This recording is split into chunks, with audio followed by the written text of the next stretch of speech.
no va por ahí de frenar la violencia criminal, la violencia callejera. Estaríamos afectando básicamente a una población que vive el día a día. A ver, Pedro, vamos a ir nuevamente con el tema de la seguridad ciudadana y con algunas medidas que ha tomado el alcalde de Lima, Rafael López Aliaga. La primera ya es un hecho, ya se concretó, ya se lo he publicado en el diario oficial El Peruano. Es oficial de que está prohibido en la capital el trabajo de los limpiaparabrisas o los lavadores de carros en plena vía pública. ¿Es esto una medida para solucionar la inseguridad ciudadana?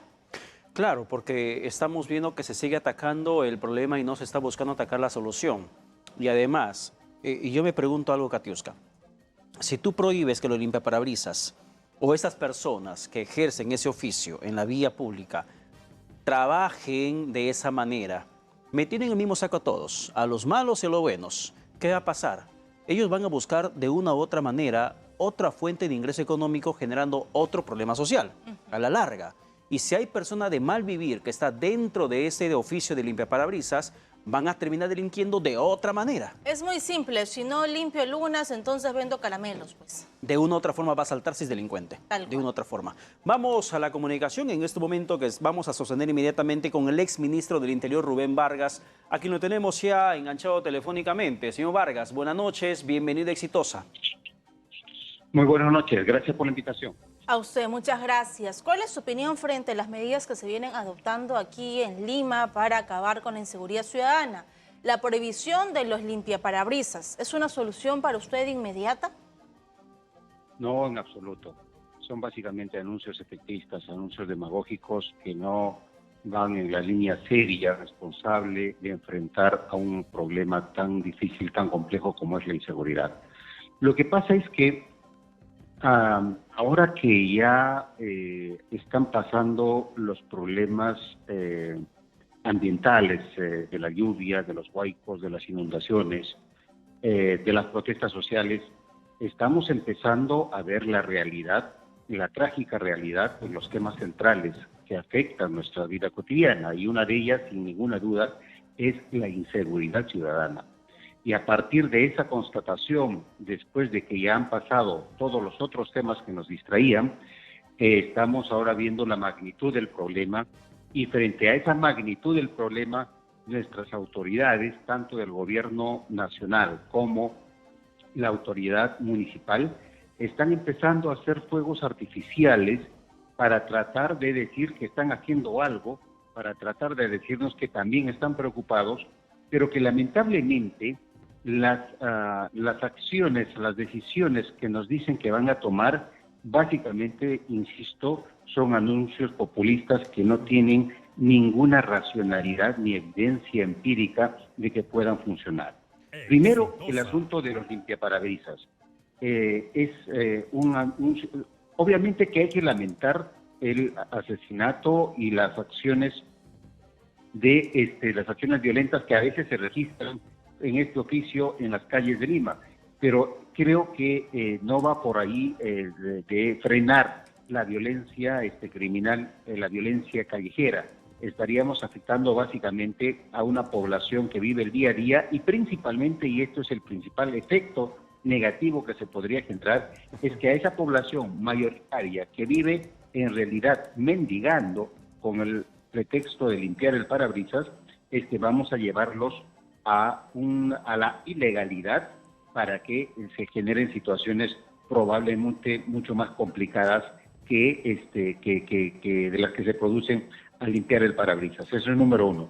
Número dos, también estamos ahora, tras el anuncio del alcalde provincial, del alcalde de Lima Metropolitana, de abrir las puertas de los cuarteles de las Fuerzas Armadas para que sean ellas las que hagan el patrullaje y controlen el problema de la inseguridad.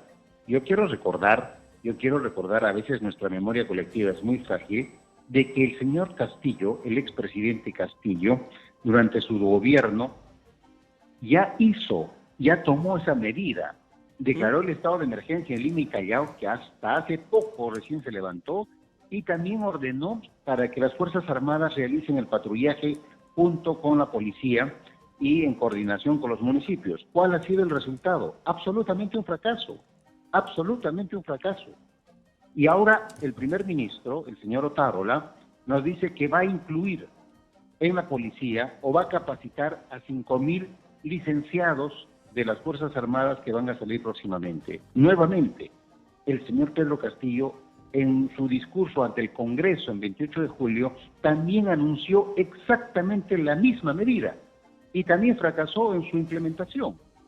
Entonces, creo que nuestras autoridades, en realidad, al anunciar este tipo de medidas, como dije, efectistas, lo que nos están diciendo es que no tienen la más remota idea de cómo enfrentar un problema tan delicado como la inseguridad. Claro, entonces, ¿cómo tendría que enfrentarse este problema? Porque lo que estamos viendo, coincido con usted cuando menciona que son medidas, en cierto modo, que genera aplausos de la gente, son medidas populistas, son inmediatistas, pero no solucionan realmente el problema. ¿De qué manera tendrían que enfocarse con ese tema de la criminalidad que pulula en las calles? Ok, entonces coincidimos de que son medidas, en efecto, efectistas, son medidas que pretenden convertirse en una especie de varita mágica frente a un problema estructural, frente a un problema muy complejo.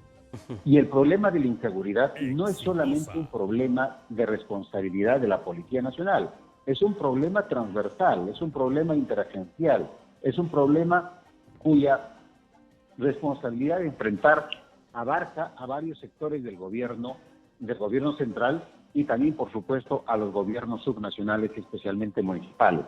Vamos por partes.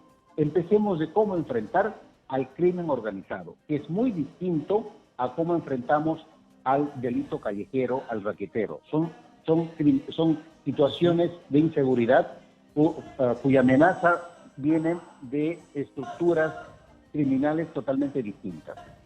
Frente al crimen organizado, lo que tenemos que priorizar es el trabajo con la policía especializada, ya sea la policía contra el crimen organizado, la policía antidrogas, la policía anticorrupción, la policía antisecuestro, es decir, con la policía especializada para que a través de la inteligencia que utilizan estas policías especializadas se haga un trabajo en equipo con las fiscalías también especializadas, especialmente contra el crimen organizado. Número uno. Número dos, este trabajo en equipo tiene que priorizar el uso de la inteligencia humana y la inteligencia electrónica.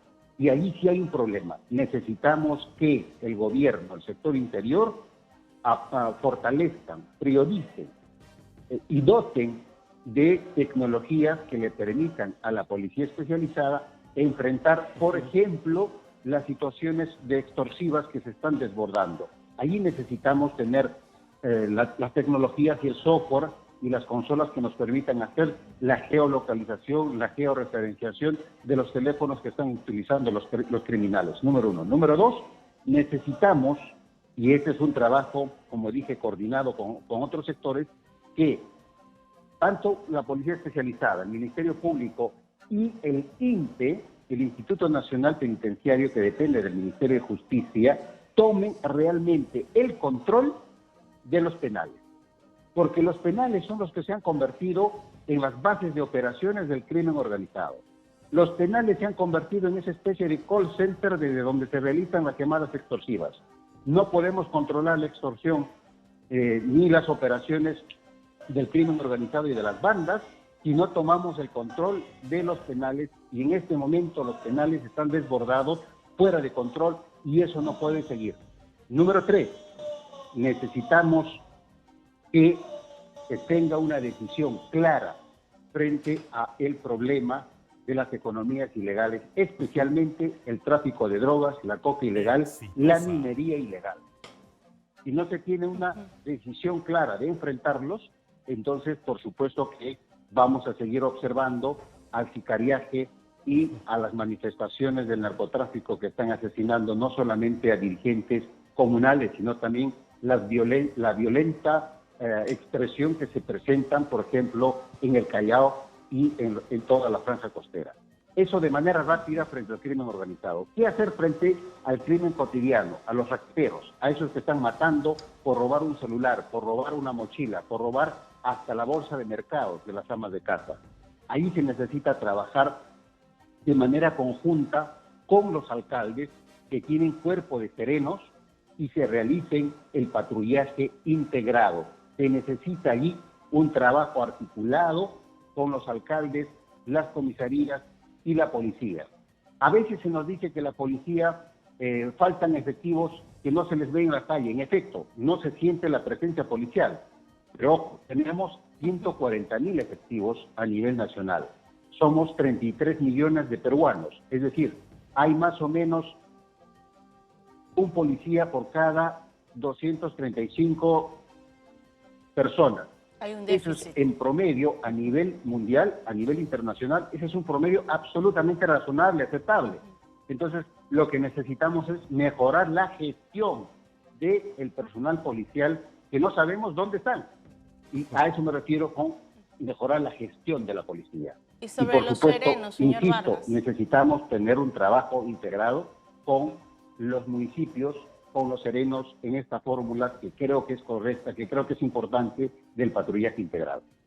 Hay un proyecto de ley en el Congreso que busca darle a los serenos armas no letales o menos letales. Y esto en el marco del caso del sereno que lamentablemente perdió la vida, pero luego revisamos las imágenes y no fue un correcto operativo. Él estuvo solo, esta persona tenía un arma de fuego y lo disparó. Entonces, lo que entendemos es que se está un poco desvirtuando el trabajo del sereno. ¿Cómo debería accionar el sereno? ¿Deberían o no tener armas no letales para usted? ¿Un chaleco antibalas? Primero, tal vez no va a ser muy popular lo que diga, ¿ya? Pero y hay que decirlo para que no se vuelva a repetir. Los serenos no están facultados para hacer detenciones. Los serenos no están facultados, no están dentro de sus atribuciones hacer intervenciones contra delincuentes armados. Los serenos no están preparados para ese tipo de intervenciones. Precisamente para que no ocurra lo que ha pasado con este sereno en el distrito de Surco, es que los serenos tendrían que ser mejor capacitados por sus alcaldes, por sus municipios, porque no los serenos, de acuerdo a su marco legal, no pueden realizar detenciones. Eso es función, responsabilidad policial. Ahora, alguien va a decirnos de que sí podemos hacer el arresto ciudadano. Sí, pero esa es otra cosa. Lo que hemos visto, lamentablemente, con el sereno de Surco, es que él se aventuró, yo creo que ha sido imprudente, al lanzarse contra un delincuente que estaba armado. No puede hacer eso, ni siquiera un policía. Un policía tiene que usar su arma de reglamento frente a un delincuente que está armado. Pero eso es función policial, no del sereno. Número uno. Número dos, estoy de acuerdo con que el serenazgo utilice algunas armas menos letales o llamadas no letales. ¿Ya? Pero esto en estricto cumplimiento previo de capacitación para que puedan utilizar adecuadamente esas armas menos letales. Porque si al sereno se le dota, por ejemplo, del bastón y el del gas pimienta o de pistolas que producen descargas eléctricas, o de la escopeta que dispara perdigones de goma, mal utilizadas pueden convertirse en armas letales.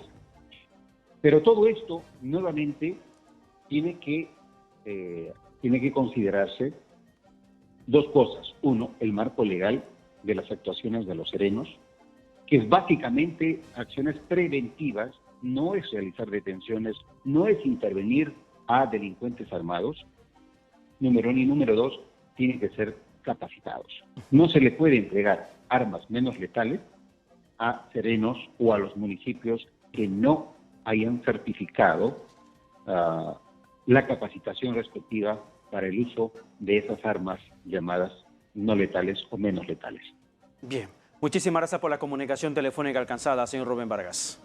Encantado, buenas noches.